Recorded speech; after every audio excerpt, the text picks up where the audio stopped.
Authentic leadership is often leading from deep values and deep understanding of who you are. And Enneagram Fours shine at that. So I am so excited to have my friend Jayla Rae come on today to give us a glimpse into the life of an Enneagram Four leader. So if you are an Enneagram Four, listen in, you're going to learn some things. And if you're not, she is one of my favorite Fours to learn from. I learned so much from her, besides just how to put a bun on my head. I learned many more things.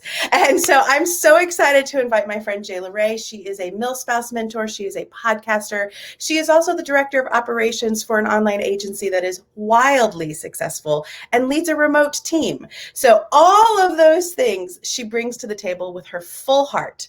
And I'm so excited for you to meet my friend Jayla Rae. Hey, Jayla Rae. Hello. Hi, I'm so excited to be here. We're so glad that you are here. Anything else that you would like to add about yourself that I forgot to mention to the people? Well, being a Milspouse mentor, obviously I'm also a military spouse in order to be in that position. Exactly. I'm also a stepmom. I love to tell people that. And I love that you mentioned that I'm managing a remote team, because I think that's often something I forget to say. Like, ironically enough, I'm like, oh yeah, people would just assume that, and they don't.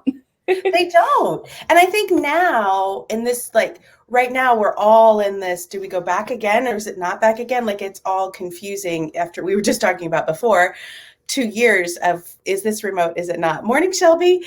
And so if we, a remote team presents so many challenges. So that's kind of my first question for you. As a CEO, Milspouse Mentor, which is also remote, because we're in all these different places when we're talking about military spouses, what do you see the role of individual self-awareness playing in your leadership and your support of your team? What a deep question. So I come with the best. I know, right?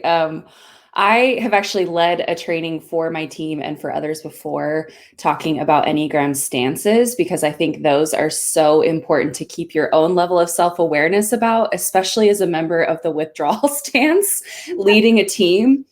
Sometimes that doesn't quite match up in the way that you would hope it to. So I think for me, it's just super fast, just because if people don't know what the Enneagram is and stances, stances is about how we approach people. So there's this independent stance, people running on their own. There's a dependent stance, connecting with others. And what Jayla Rae just said, as a withdrawing stance person, she's going to tend to back up and observe. Okay, now keep going. Yeah, thank you. So backing up and observing, if we're going to, kind of deduce it to that, is very, very helpful as a leader. And also there are times when it is in direct conflict with what needs to happen. I know the difference between an emergency that needs to be handled right away and an ongoing problem that needs to be solved.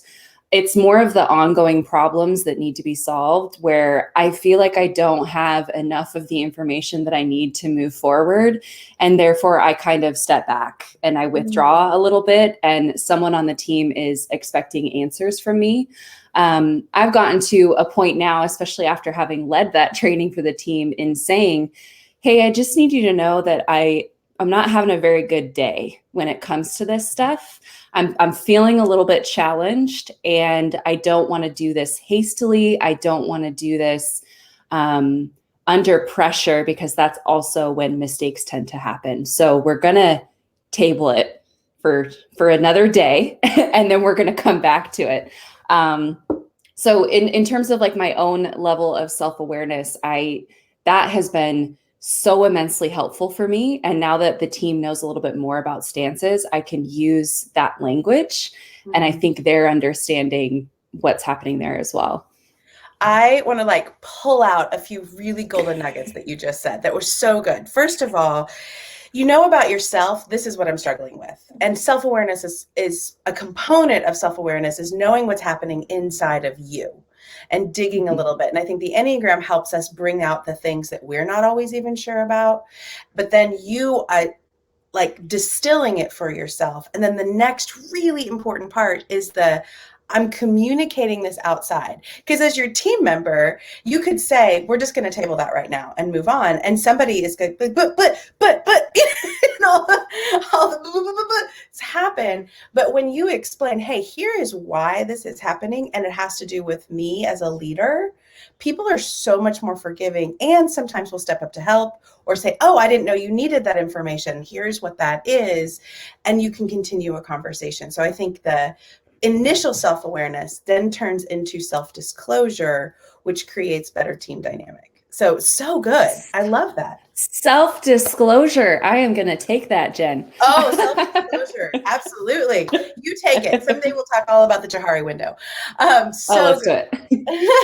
So good. And if you have questions for Jayla Rae and you're hanging out live, let us know. Ask your questions. And if you're watching the replay, we will still come back and answer your questions. So it's true. The other thing I think about as the Enneagram, sometimes people in this personality framework, they read their descriptions and they're like, oh my gosh, there's a little bit of that fear of like, I didn't know that other people knew that about me, or because that's that feeling. At the same time, there are great gifts that each type gives. So what do you think is the most significant gift you bring as an Enneagram 4 to your leadership? Yeah, the gift that I bring is also the double-edged sword, because it's what can get me into trouble as a leader as well. And it's my empathy. And I can't. Sometimes I really struggle with turning that knob down in order to remain objective and more pragmatic, instead of focusing so much on the emotions and the compassion and the making sure that that person feels seen and heard and understood, and that I feel the same way before we move forward onto solutions. So it's been a little bit of a challenge to figure out when situations call for the pause and the extension of empathy, and when other situations we just have to act. We just have to move forward and get moving, which can be a little difficult for me as a 4. So I think, I think what you alluded to at the beginning, where it's like, oh, I did this Enneagram training for the team, and I'm putting myself on display, and I'm putting my like what makes me tick, which is great for everybody to understand, and also what I struggle with on display. And I think it's important for transparency's sake. And then people understand, well, what's going on in her mind? How might she feel about these situations? But weeding through all of that can sometimes be a longer, drawn out process than it probably needs to be. And I place so much emphasis on it. So yeah, it's a superpower. And also sometimes I just need to turn the knob down, and we just need to get to work and solve a problem super quickly. So yeah, I don't know if I answered your question, Jen, but I'm still working on that part, clearly, because the way I talk about it, I'm still working on it.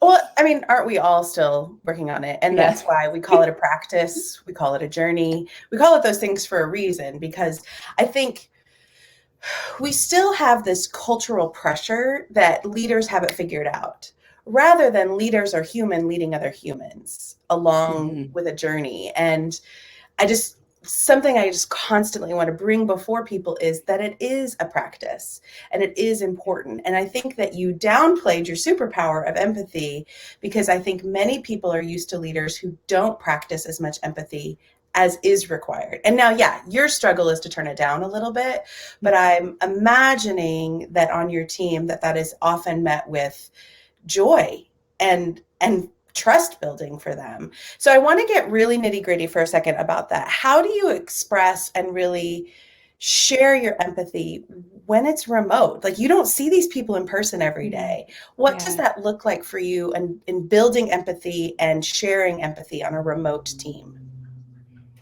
Yeah, so I think this actually comes down to the tools that you use to communicate, because there are some tools that naturally foster that space of compassion and empathy with one another, and there are others that feel a little colder to be from my point of view. But we use a lot of Slack, and that's mostly just for, written style communication, but we also use Voxer. And I think that is a lifesaver with a remote team. We use Voxer in the way that, like, if we just need to verbally process something, or if it's an actual emergency, because anyone can snooze their Slack notification. Mine are snoozed right now. Anyone can snooze their Slack notifications. But it's just more of a personal way to hear the tone and the inflection that is coming from someone when they're communicating with you that I find so invaluable. I can't even like place a price on that. Like thank you, Voxer. This is not an ad for Voxer, but like, thank you so much, because you're unsure what Voxer is. So Voxer is they call it a walkie-talkie app. I don't know why. It's voicemail that you can leave. It's like a voicemail message thread that you can also leave text and stuff. But the point about Jayla Rae, I think that you're bringing, is you can hear tone. Yeah. Like that tone, because it's your actual voice. And there's lots of research that shows when we're not distracted by the visual cues of somebody, we actually lean into what they're saying and the emotion of what they're saying, because we can only hear their voice, which is why podcasts are so popular in Clubhouse and things like that. Yeah. But when it comes to your remote team, Voxer lets you leave that voice so people can hear your tone. So good. It's true. And it's just been this just happened earlier this week where, we were on a Zoom call. Someone was feeling a little pressure to communicate how a situation had made them feel. And they didn't feel a lot of resolution, but they also didn't feel super open to disclosing that over Zoom. And I think I'm realizing now, Jen, that it's like, oh, well, there's research behind the fact that when you can hear someone's voice and you don't have all of the visual representation in front of you, it can be easier to digest that. So then I suggested to that team member, please tell her how you were feeling over Voxer. Don't just, leave this and move on, because I don't want any like resentment to fester, and I want you to feel seen and understood in this situation. It was incredibly important. So yeah, I think your question really comes down to using the right tools. And we have found that here. And I'm so grateful. That's awesome. And I love what Rachel is saying here about when people are validated, when you let that emotion process through instead of like, build up and fester and dam up, that people are more willing to provide solutions and absorb solutions that they might not have initially agreed with, or they don't agree with, and they're ready to disagree and commit, which is what we sometimes do on a team. And so you use Slack for getting across that. You use Voxer. What are some of your other leadership tools that you use for that remote team that bring people together and help your communication? Well, there is that saying that like, oh, this meeting could have been an email. We've never said that. What are you talking about? We've never ever said that. So we have a weekly team meeting with the entire agency, and then we also have a separate like leadership team meeting. And I look at the team meeting with the whole agency, even if there's not a lot of activity going on. I don't care. We're still going to have that meeting, because if we don't, I never see those people's faces. And that bothers me, because then I can't connect with them in a way that I want to, so that they know that I am here to support them. It's very different to receive, hey, I'm here to support you over Zoom versus in Slack. It's just not the same. I need them to hear my tone. Yeah. I need them to hear my tone and to hear me saying that. So if you're thinking about, I don't know why anyone would be thinking about doing this for remote teams. So if you're thinking about like canceling meetings and stuff, don't, because even if there's not a lot of productivity happening or a lot to discuss because maybe the business is in a slower time, it's a connection point. And if you start removing those connection points, you're going to see the damage and the effects of that. I just can't those are non-negotiables for me. I love that. One of my favorite leaders that I ever served under, we had a daily stand-up that was 5 minutes. Now, granted, this was in the times where we were all together all the time. But even if there wasn't anything to discuss, there was that energy. It's like, oh, hey, we're here together as a team, because we would then go do very different things all day. But here's what we were all working on. And it was also that opportunity that random things come up in conversation when we don't have the water cooler anymore. Like, oh, hey, this thing was going on, or I didn't finish this because of blah, blah, blah. Oh, I didn't know you were doing that. I can take that. Like those types of things that you wouldn't schedule a meeting for, but because you already have a space and a container to connect, it makes something different. So I love that process moved into a remote space like that. That kind of thing is really important. All right. So as we close, I would love to know, what do you want other for leaders to know? Like, how would you encourage your fellow Enneagram Fours? Oh, wow. Well, first of all, you are not too much. My goodness. I've heard this all my life, Jen. I know as a 7, you've heard the same thing, maybe for different reasons, but you're not too much. You are just what you are supposed to be in order to lead a team effectively. And those things that other people in society say you are too much for are the very things that, like, they're the very reasons that a team is going to fall in love with you and trust you and feel compassion toward you.